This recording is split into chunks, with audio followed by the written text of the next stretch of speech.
vie, transformer nos vie, et par nos formes que nous voulons, que nous gagnons la caille. Alors ensemble, nous allons lever voir nous pour nous prier le Seigneur et l'Esprit de Dieu descendre sur nous et arroser nous avec l'Esprit Saint. Prions le Seigneur, sous puissance de grâce. Je nous accorde de compassion. Nous sommes Père, merci infiniment, on t'est béni et fait cher Seigneur Jésus. Envers on t'est merci Père, on s'en grâce, Seigneur Père, qu'on puisse être venu, Seigneur. On t'a présence, on t'est pour t'adorer, Seigneur Père, pour te glorifier, Seigneur Père. Et nous qui ne sommes pas bons, Seigneur, nous ne sommes pas dignes, Seigneur Père. Mais ce matin, Seigneur Père, malgré, Seigneur Père, toutes les circonstances, Seigneur Père, qui peuvent bien se transformer, Seigneur Père, nous pouvons être de l'obstacle, Seigneur Père, pour pas être là, Seigneur Père, ce matin. On a tous les bras, Seigneur Père, grâce à toi, Seigneur Père. Et on vous Seigneur Père, dans ta présence, Seigneur Père, pour te glorifier, Seigneur Père. Et dans ta présence, Seigneur Père, pour t'adorer, Seigneur Père. Et Seigneur, nous sommes réjouis, Seigneur Père, Seigneur Père, d'être là, Seigneur Père, pour te dire, Seigneur Père, pour te dire, Seigneur, ce que tu fais, Seigneur Père, parce que mon Seigneur Père, tu as été, Seigneur Père, bon, Seigneur, tu nous as gardé, Seigneur Père, Seigneur Père, tu nous as protégé, Seigneur Père, toutes les attaques de Dieu, Seigneur Père. Et Seigneur Père, merci infiniment, Seigneur Père, tu es bon, Seigneur, tu es merveilleux, Seigneur Père, et tu es puissant, Seigneur Père, merci, Seigneur, pour ta grâce, Seigneur Père. Merci à tout ce que tu fais, Seigneur, notre Père, merci à tout ce que tu fais, Seigneur Père, pour tout que nous comptons, nous regardons, Seigneur Père, nous voyons, Seigneur, ta majesté, Seigneur Père, on ne sait pas nous regardons, Seigneur Père, nous voyons, Seigneur que tu es grand, nous remarquons, Seigneur Père, que tu es puissant, Seigneur Père, Seigneur Père, tu es là, Seigneur Père, parce que le ciel est immense, Père, tu vois la naissance, Seigneur Père, nous pensons, Seigneur Père, Seigneur Père, tu as été, Seigneur Père, fidèle, Seigneur Père, envers nous, nous sommes Père, merci, Seigneur Père, nous voyons, Seigneur Père, Seigneur Père, viens te transférer, Seigneur Père, le cas, descends, Seigneur Père, laisse-nous, Seigneur Père, Seigneur Père, nous t'en sans plus, cher Père, pour que chaque église, Seigneur Père, soit bénie, Seigneur Père, dans lequel nous sommes, Seigneur Père, le cas, adorons, Seigneur Père, qu'en place, Seigneur, qui sont les églises, Seigneur Père, nous sommes venus adorer, Seigneur Père, autant que nous fait de grâce, Seigneur Père, et que l'adoration, comme agréée, Seigneur Père, de votre commission, Seigneur Père, si nous t'en Père, nous nous sommes bons, nous dit, nous t'en prions, Jésus qui vit, et crée au ciel, au ciel. Amen. Alors, mettez-vous. Je ne vais pas place avec l'inflation, mais tout de suite pour la présentation. Amen. Alors, 2024, voilà, Dieu nous a amenés jusqu'en décembre. Alors que ceux qui sont reconnaissants d'avoir la santé, d'avoir la vie, d'avoir de la famille, des amis, de la nourriture, un toit sur leur tête, soyez reconnaissants et vraiment, Dieu nous montre constamment sa grâce. Alors, cette année, pasteur m'a demandé de vous parler des maladies infectieuses. Quand je parle de maladies infectieuses, à quoi vous pensez? Parce que je sais que c'est large, ça. Est-ce que vous savez de qu'est-ce qu'on parle quand on dit maladie infectieuse? J'ai entendu infection, j'ai entendu... Quoi d'autre? Est-ce que vous savez une maladie infectieuse? Une maladie sexuelle transmissible, exactement, oui. D'autres choses? Il y a Covid. Ah, Covid, merci. Une main d'applaudissement pour Servité, s'il vous plaît, s'il vous plaît. Je pense que tout le monde connaît la Covid. Durant les dernières années, on en a toujours entendu parler, c'est tout le temps dans les nouvelles. Maintenant, quand quelqu'un a un rhume, ah, mais t'as peut-être le rhume, t'as peut-être la Covid aussi. Est-ce que tu t'es fait tester? Est-ce que tu portes un masque? Est-ce que tu as tout? Dès que quelqu'un éternue, là, c'est plus des allergies, c'est plus le rhume, c'est la Covid. Je me rappelle au début, là, juste vous raconter, je prenais encore l'autobus en début 2020, puis j'ai des allergies saisonnières. Et j'ai éternué dans l'autobus, tout le monde autour de moi s'est levé.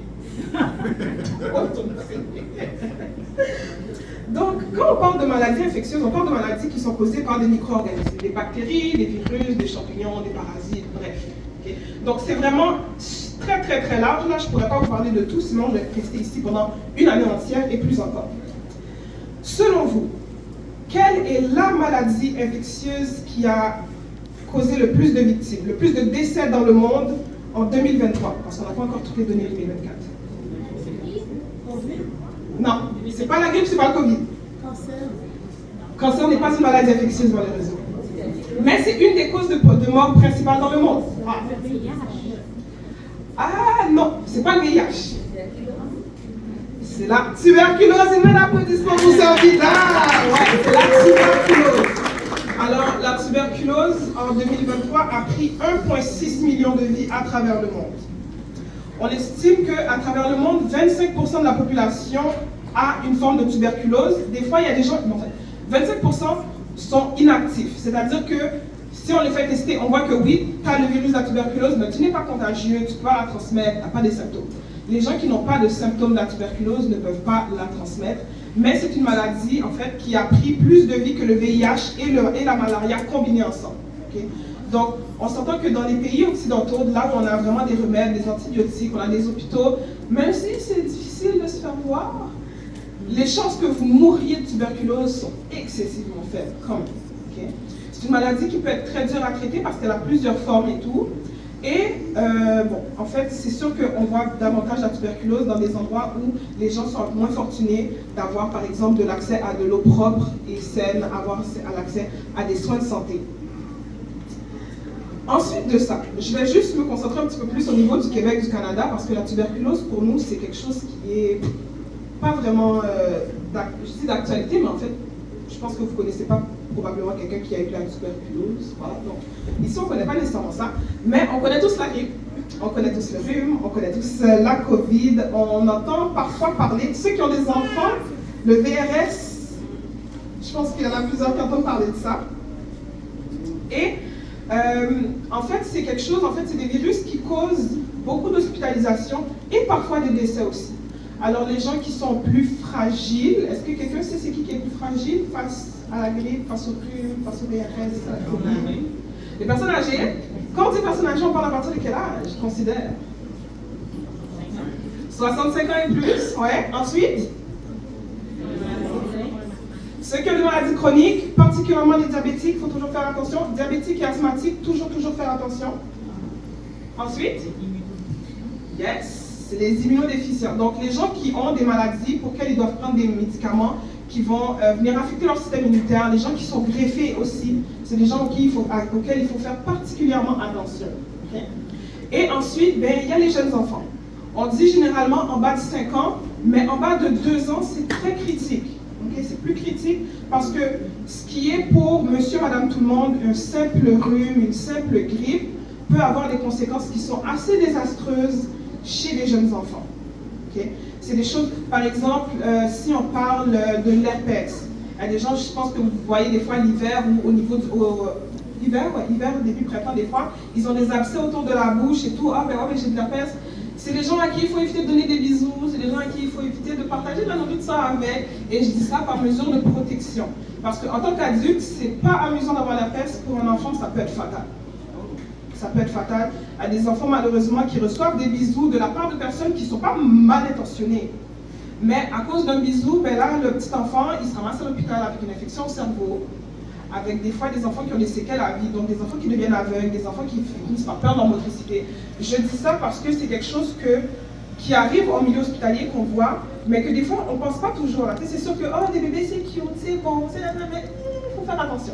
Alors, qu'est-ce qu'on fait pour se protéger? Qu'est-ce qu'on fait pour se protéger? Oui, oui. On porte un masque. Est-ce qu'on porte un masque tout le temps? L'hygiène des mains, pas avec de l'eau seulement, s'il vous plaît. Avec de l'eau et du savon pendant 30 secondes. Et je sais que c'est assez embêtant de se le faire dire des fois. Puis, ah oui, mais moi je sais comment laver les mains et tout. Mais ils disent, oui, le gouvernement propose, en fait, recommande un lavage de mains qui dure au moins 30 secondes. On se frotte les mains, on frotte les pouces, on frotte un petit peu entre les ongles parce que c'est là que les microbes, les bactéries se cachent. Okay? Alors le masque, le lavage des mains, il y en a d'autres. Il y a d'autres choses. La vaccination, effectivement. Alors à chaque année, comme vous voyez qu'il y a les campagnes publicitaires du gouvernement, venez vous faire vacciner pour la grippe, pour la COVID, etc., etc. C'est une méthode aussi de limiter la propagation de la maladie et aussi de limiter les symptômes que vous aurez si vous contractez la maladie. Donc ça, c'est une chose à ne pas négliger. Ensuite, on ne donne pas des bisous aux enfants. Ben, en fait, on ne donne pas des bisous aux gens si on sait qu'on est malade surtout. Mais les enfants sont plus fragiles. Environnement sain, mais qu'est-ce que tu veux dire par environnement sain?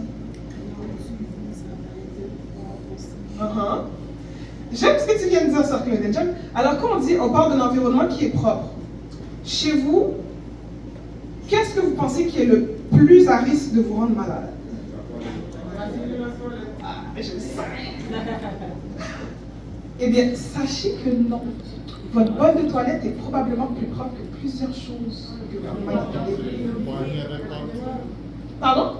Les poignées de porte. Frère Jean-Marie, let's go. Les poignées de porte, effectivement. Ensuite? Cellulaire. Non, mais c'est vrai, c'est vrai, c'est vrai. Des fois, on fait des petites expériences en laboratoire, là, on prend des petits écouvillons, on passe sur un cellulaire, puis on le laisse en culture, là, puis vous seriez étonné de voir qu'est-ce qui pousse là-dedans. Poignées de porte en tout genre, cellulaire. Il y en a d'autres, là, vous seriez un petit peu étonné quand même. Pardon? Les guenilles. Vos torchons de cuisine, les éponges qui traînent et tout. Pardon? Oui, les robinets, donc poignées, ouais, exactement. Les éponges, les torchons. Tapis, merci beaucoup. Alors oui, mets l'applaudissement pour ça, oui, parce que ça, c'est la réponse que j'attendais. Les tapis. Alors, c'est pas recommandé généralement dans les chambres d'enfants, surtout d'avoir des tapis, parce que ça, tous les micro-organismes, les virus, les bactéries ont tendance à rester coincés dedans. Disons qu'un tapis, c'est pas quelque chose qu'on lave très, très, très souvent. Donc, c'est propice vraiment à la propagation puis à la prolifération de toutes sortes de bactéries et tout. Et les enfants, ben, ça rampe, ça met les mains par terre, ça met les mains dans la bouche, ça met les mains dans le visage de maman, papa. Et là, les maman, papa se promènent. C'est comme ça que les pandémies commencent. C'est vraiment à partir d'une seule personne, ça peut aller très, très, très loin. Je pense que vous avez déjà entendu parler aux alentours de août cette année de la variole simienne, la Mpox. Voilà. Il suffit d'une seule personne. Et on s'entend qu'aujourd'hui, avec toute la technologie qu'on a, les gens voyagent et tout, personne n'est vraiment à l'abri. Parce que ça prend une personne qui prend l'avion, qui infecte tout le monde qui est dans l'avion, puis là, tout le monde va dans différents endroits dans le monde, et puis ça part comme ça. C'est comme ça que ça part une pandémie. Alors, on a dit tapis, téléphone, les poignets, vos claviers d'ordinateur. Vos claviers d'ordinateur, les tiroirs de votre frigo, vos sacs à main, et dernière chose, votre laveuse. Alors les laveuses, c'est pas très connu, mais c'est un endroit particulièrement propice pour une bactérie qu'on appelle E. coli. Parce que tous les vêtements vont là-dedans. Les sous-vêtements, les vêtements de sortie, les vêtements de tous les jours, il y a des taches, bébé a fait caca, maman a vomi, ou peu importe. Tout va là-dedans. Mais qui nettoie une machine à laver? On se dit, ah ben oui, il y a du détergent. Faites pas tout. Exactement, exactement. Donc, ça c'est vraiment parmi les surfaces les plus communes auxquelles on n'a pas tout le temps tendance à penser. Et maintenant, dernière chose en fait, c'est quand quelqu'un est malade à une maladie, en fait, on va s'entendre que là on est en hiver, dès qu'on voit quelqu'un tousser, on voit quelqu'un éternuer, ok, on dit à la personne de se laver les mains et tout. Quels autres symptômes vous pouvez observer chez quelqu'un qui est malade en hiver? C'est une grippe, un rhume, Covid-19. Quels sont les symptômes? Vous connaissez un petit peu? Vous connaissez? La fatigue, oui. Juste sur Claudette qui connaît, qui sait. Les écoulements nasaux, ouais, t'as le nez qui coule, on tousse. On tousse. Il y a une diminution de l'appétit. Des fois, vous allez vous sentir courbaturé. Oh, mais j'ai mal aux épaules, j'ai mal partout, mais j'ai rien fait du tout, mais j'ai mal partout, je ne comprends pas pourquoi. Des douleurs musculaires. Chez les personnes âgées et chez les enfants qui sont plus petits, il y a des symptômes particuliers parfois qu'on peut observer qui ne sont pas. Qui ne s'apparentent pas nécessairement tout de suite à une grippe ou à un rhume ou à quoi que ce soit. Alors, chez les bébés, souvent, ce qu'ils vont observer, surtout en hiver, là, quand vous voyez un bébé qui respire, puis qui a les narines qui n'arrêtent pas de s'ouvrir, puis de vraiment comme, on dirait qu'à chaque expiration, le bébé là, il est en train d'utiliser toute sa force, puis on voit que les narines se mettent à battre, là, on appelle ça des battements des alternés. Ça, c'est un bébé qui a la difficulté à respirer, probablement parce que le bébé est malade ou a un début d'infection. Chez les personnes âgées, oui, on va avoir de la toux, des écoulements nasaux, mais des fois, ça peut se manifester par de la fatigue et aussi par de la confusion. Alors, on parle à grand-maman, à grand-papa, puis grand-maman, grand-papa répond un petit peu, pas tout à fait comme d'habitude. Alors, c'est toujours quelque chose qu'il faut se mettre la puce à l'oreille, qui se dit, ah ben peut-être que grand-maman, grand-papa est malade, peut-être que la personne à côté de moi est malade. Donc, c'est des choses auxquelles il faut prêter attention, parce que ce n'est pas toujours quelque chose auquel on pense directement. Enfin, excusez-moi. Dernière chose. Alors oui, on avait parlé pour la protection, le masque, on avait parlé de lavage des mains.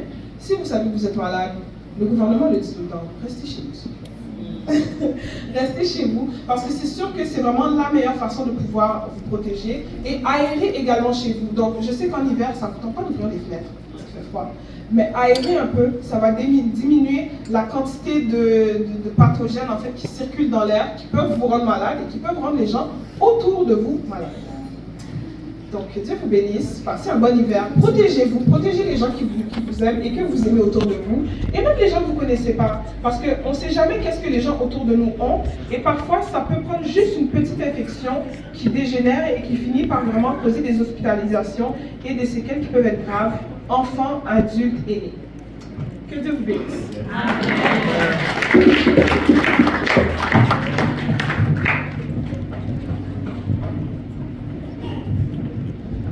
Amen. Alors, faites bien attention. Vous avez eu les informations bien nécessaires pour faire attention aux infections qui circulent partout dans le monde. Et on s'en est mis à comme plus faire sa présentation au niveau du Québec, mais il ne faut pas oublier qu'il y en a d'autres pays encore qui sont encore pleins d'autres infections. Et eux autres, c'est beaucoup pire. C'est plus pire pour eux parce qu'ils n'ont pas genre assez de méthodes que nous-mêmes nous gagnons, ou bien assez de comment je peux dire ça, comment de rendement que nous gagnons plus pareil pour contrer les infections, les hôpitaux, comme on a le développement qui se fait plus. Et quand on voit dans d'autres pays qu'il y a encore d'autres personnes qui sont les pays sous-développés surtout, c'est comme que les gens ils souffrent vraiment des maladies infectieuses et il n'y en a pas les moyens nécessaires vraiment pour contrer avec ces infections-là. Alors de la même manière, on est que vous qui est responsable qu'à prendre juste notre petit cobaye en avant et distribuer les pays. Et de même faire, nous allons prier pour chaque pays avec des maladies, qui souffrent de maladies infectieuses.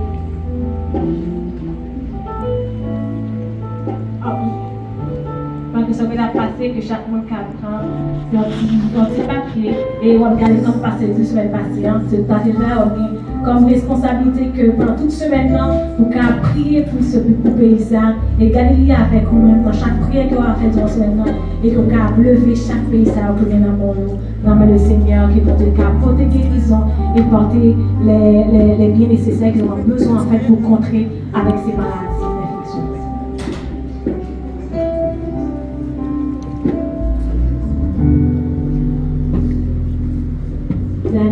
Je pense qu'on va mettre dans 115 créoles sur l'espérance. Quelquefois, tristesse dans la vie.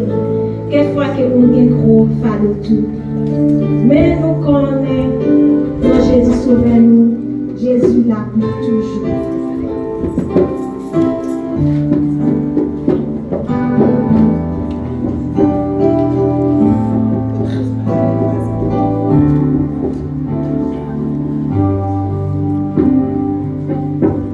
Quelquefois, nous voit tristesse dans la vie. Quelquefois que nous,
Vamos